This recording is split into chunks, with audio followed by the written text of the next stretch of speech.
L'UEMOA, l'Union économique et monétaire ouest-africaine. L'UEMOA, 8 pays, un destin commun, un espace économique harmonisé, ouvert et concurrentiel. L'UEMOA, votre guide au cœur de l'Afrique, des grands événements et des grandes mutations sur Africable.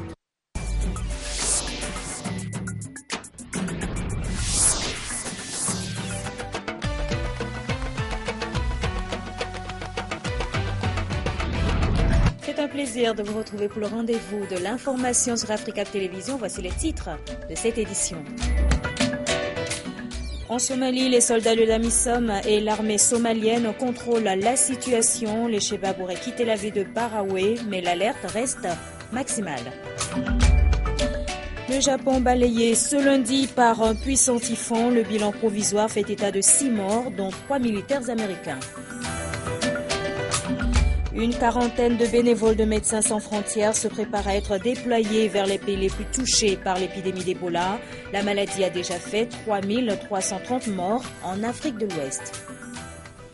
Mesdames, Messieurs, bonsoir et bienvenue. Nous ouvrons cette édition sur cette première. Un chef d'État en exercice qui comparaît en personne devant la CPI. Il s'agit du président Kenyatta, Uhuru Kenyatta. Il a annoncé ce lundi qu'il va se rendre à la convocation de la CPI le 8 octobre prochain, c'est donc mercredi prochain. Uhuru Kenyatta sera entendu par rapport à un éventuel report de son procès pour crime contre l'humanité. En Somalie, la situation semble avoir été maîtrisée par les soldats de l'AMISOM et l'armée somalienne qui sont actuellement à Baraoué. Ils n'ont pas rencontré de résistance de la part des Chebabs qui auraient pratiquement évacué la ville.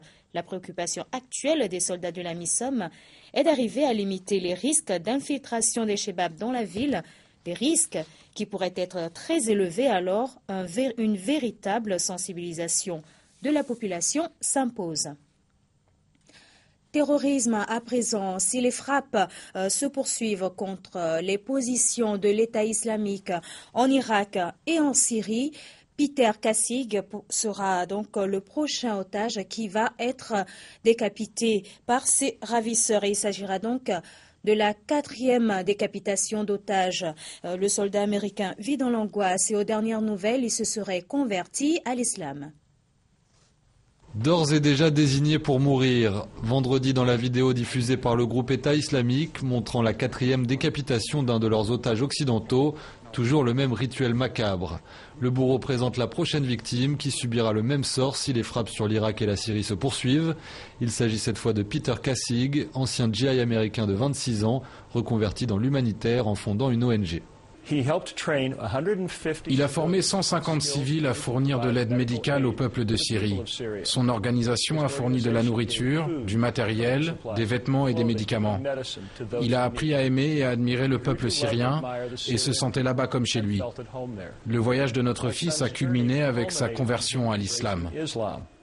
Ses parents viennent de diffuser une lettre que Peter Kassig leur aurait fait parvenir en juin dernier.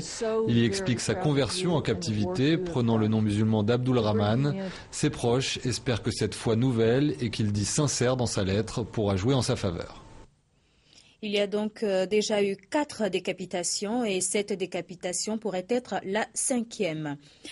Les djihadistes de l'État islamique semblent avoir pris le contrôle de Kobané. Leur drapeau noir flotte désormais sur la ville, notamment dans l'Est. Et les forces kurdes sont affaiblies, mais voyons un peu la position des forces turques qui s'étaient également engagées dans la coalition internationale. En face de Kobané, côté turc, des dizaines de chars immobiles. L'armée turque, impassible, alors que le drapeau noir des djihadistes de l'organisation de l'État islamique flotte sur la partie orientale de la ville. Si Kobané tombe, l'organisation de l'État islamique prendrait le contrôle total d'une longue bande de territoire à la frontière syro-turque. 3 semaines maintenant que l'étau se resserre autour de Kobané, 4 jours que la ville est assiégée. Depuis une semaine, les Américains et leurs alliés ont effectué une quinzaine de raids aériens aux alentours, des frappes qui semblent bien entraver la progression sans pour autant inverser le cours des événements. Retour sur la célébration de la fête de la Tabaski, c'était donc ce week-end. Et au Niger, la fête a été célébrée ce dimanche. Et pour que la fête soit belle, la veille déjà, on pouvait percevoir l'engouement de la communauté musulmane dans la capitale Niamey. Je vous propose donc ce reportage de Sarkié Aboubakar et de Razak Abaché. C'est dans la plus grande ferveur que les musulmans du Niger ont célébré ce jour dimanche 5 octobre la fête de l'Aïd el-Kébir. L'immolation du premier mouton à la grande mosquée de Niamey a donné le ton à cette importante fête qui symbolise l'alliance et la soumission des musulmans face au Créateur. Une fête qui se célèbre aussi dans la douleur après l'attaque terroriste qui a coûté la vie à 9 soldats nigériens de la MINUSMA au Mali. C'est très profonde pour nos compatriotes qui sont tombés au Mali il y a 2 jours. Je voudrais que Dieu leur accorde le paradis. Je voudrais présenter mes vœux à tous les Nigériens et demander à ce que les Nigériens continuent à prier pour que le Niger reste dans la paix. Je pense que notre plus grande richesse, c'est la paix. Et la première pensée que nous avons tous à l'endroit de nos forces de défense et de sécurité, notamment les 9 vaillants soldats qui ont été enlevés à leur pays, à leur famille, et pour lesquels le Niger a décidé de décréter un deuil de 3 jours. Mes vœux vont à l'endroit dans l'ensemble de la communauté islamique du Niger et de nos frères des autres religions qui vont fêter avec nous dans ce pays la fête d'Aïd el-Kébir, la fête de Tabaski. Souhaiter des vœux de santé à tous, des vœux de paix et de prospérité pour notre pays. Comme il est de tradition au Niger, l'ultime moment de sacrifice a été observé et effectué dans la majeure partie des familles du pays. Vraiment, dans l'ensemble, je peux dire que la fête se passe bien. Vraiment, on n'a pas rencontré assez de difficultés. On a égorgé nos moutons comme le prévoit la religion. La fête se passe bien et comme vous l'avez constaté, tout le monde est joyeux. C'est en famille qu'on fête puisqu'on a nos parents qui viennent même de l'étranger pour profiter parce que ceux qui sont loin n'ont pas l'occasion de vivre ces moments-là. Donc vous voyez, ils viennent de l'Occident et on profite pour fêter ensemble, pour au moins se garder la culture ensemble. Durant toute la journée, les moutons seront grillés à petit feu pour être ensuite découpés et distribués le lendemain. Et ce, dans un esprit de partage et d'assistance aux plus démunis. La célébration de la Tabaski toujours et cette fois-ci au Gabon. Cette célébration marquée par cet appel au renforcement des vertus de partage, d'amour, de paix, d'ouverture et de tolérance qui fondent l'islam. C'est en somme l'essentiel du message de l'imam de Libreville à l'endroit des fidèles lors de la grande prière de la fête du mouton. Ismaël Obiangze pour les détails. C'est sous le signe d'une grande fermeté contre les crimes de sang que l'Aïd el-Kébir de cette année est célébré au Gabon. L'imam Ismaël Ossini de la grande mosquée Hassan II l'a dit et répété aux fidèles. Un musulman croyant ne saurait s'identifier à un égorgeur d'hommes. Message à forte tonalité de paix dans un monde trouble où le vrai visage de l'islam est terni chaque jour par des actes qui lui sont totalement étrangers. Non, l'islam, religion de tolérance, de paix et d'ouverture, d'amour, n'admet pas et n'admettra jamais les exactions commises à travers le monde par les tueurs, prétendument appelés musulmans. Les autorités de la communauté musulmane exhortent les fidèles à respecter et à faire respecter autour d'eux la sacralité de la vie en référence à la grande générosité du Très-Haut envers l'humanité. C'est à son nom et à son nom seulement que la tradition d'Abraham, celle de l'immolation du bélier, est observée ce jour. Acte recommandé par Allah à toutes les familles musulmanes qui en ont les moyens. L'Aïd el-Kébir a vécu dans les ménages. Les plus aisés ont à l'occasion soutenu les personnes économiquement faibles. La nuit dernière a été relativement calme à Hong Kong et pour la première fois donc après le début des manifestations des étudiants. Ce lundi, la vie a repris son cours normal. On se souvient que le week-end dernier était encore très mouvementé, le climat était très tendu. Presque un soir ordinaire dans le quartier de Mong Kok. Des échauffourées, des insultes entre deux camps. Des Hongkongais qui affrontent d'autres Hongkongais. Et la police souvent dépassée par les événements, qui fait comme elle le peut, tentant de réconcilier deux frères ennemis. Notre problème, ce sont ceux qui violent la loi. Notre premier devoir en tant que policier de Hong Kong, c'est de rester impartiaux, quoi qu'il arrive. Un dilemme qui en dit long sur la confusion qui règne depuis 10 jours à Hong Kong. Choisir son camp, la jeunesse et la démocratie, contre la stabilité et Pékin. Vous êtes en train d'humilier le peuple chinois. Il faut que l'armée vienne et fasse le ménage. Combien sont-ils ici à penser, comme ce résident de Mong Kok, en colère? S'ils n'aiment pas Hong Kong, eh bien ils n'ont qu'à faire leurs valises. S'ils préfèrent l'Amérique ou l'Angleterre, qu'ils y aillent, qu'ils partent, qu'ils arrêtent de détruire notre cité.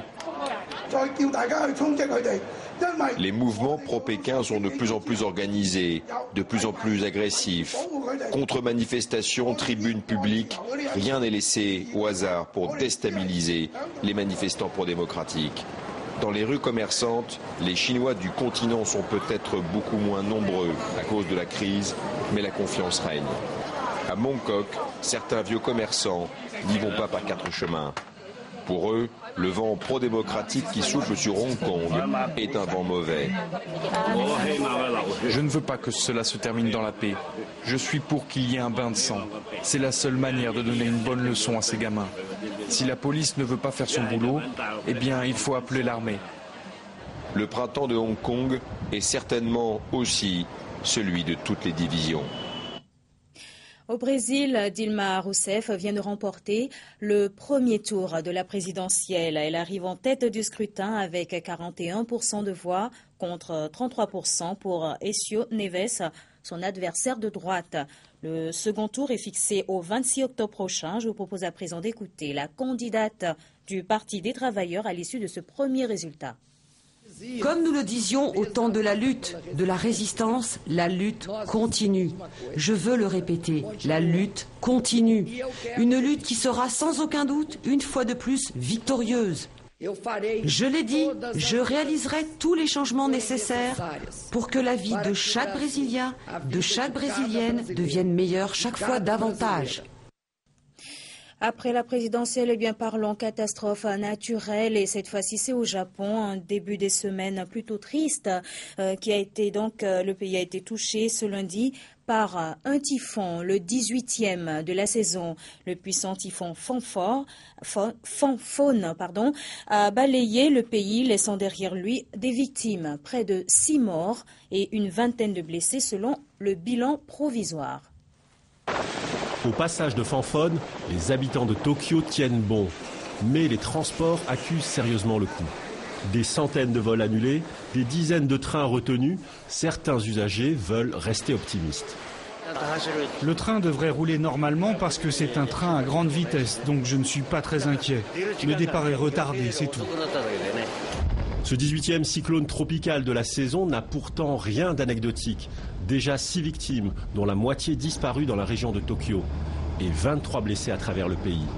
Les pluies torrentielles et les rafales de vent de 180 km/h provoquent des vagues gigantesques, des inondations et des glissements de terrain. Des centaines de milliers d'habitants ont été placés en état d'alerte, voire forcés de quitter leur logement.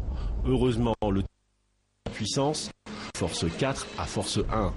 Mais le bilan meurtrier des catastrophes naturelles s'est alourdi. Plus de 150 Japonais ont perdu la vie en l'espace de 3 mois.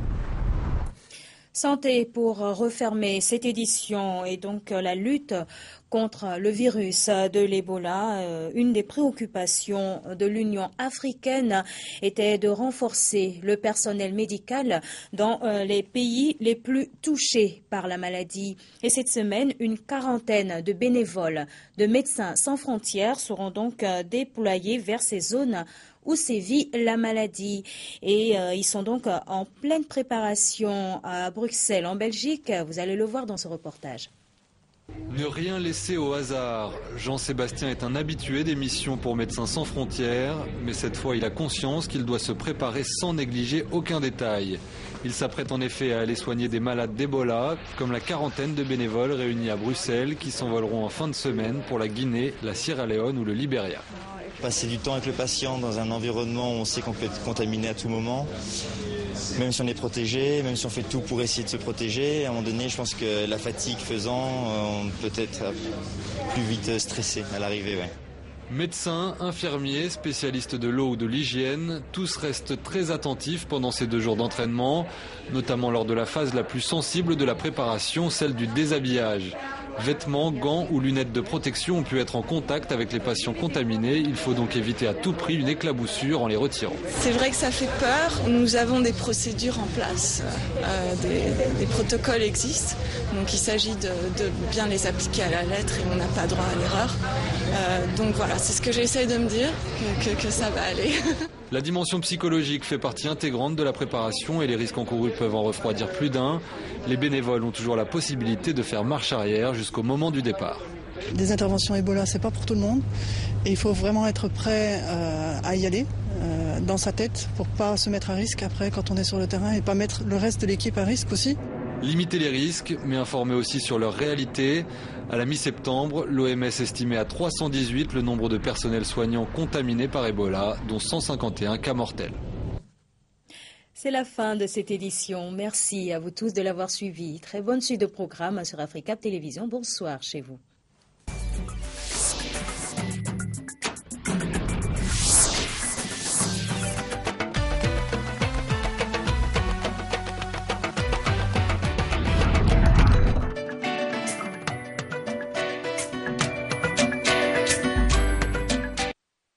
L'UEMOA, l'Union économique et monétaire ouest-africaine. L'UEMOA, 8 pays, un destin commun, un espace économique harmonisé, ouvert et concurrentiel. L'UEMOA, votre guide au cœur de l'Afrique, des grands événements et des grandes mutations sur Africable.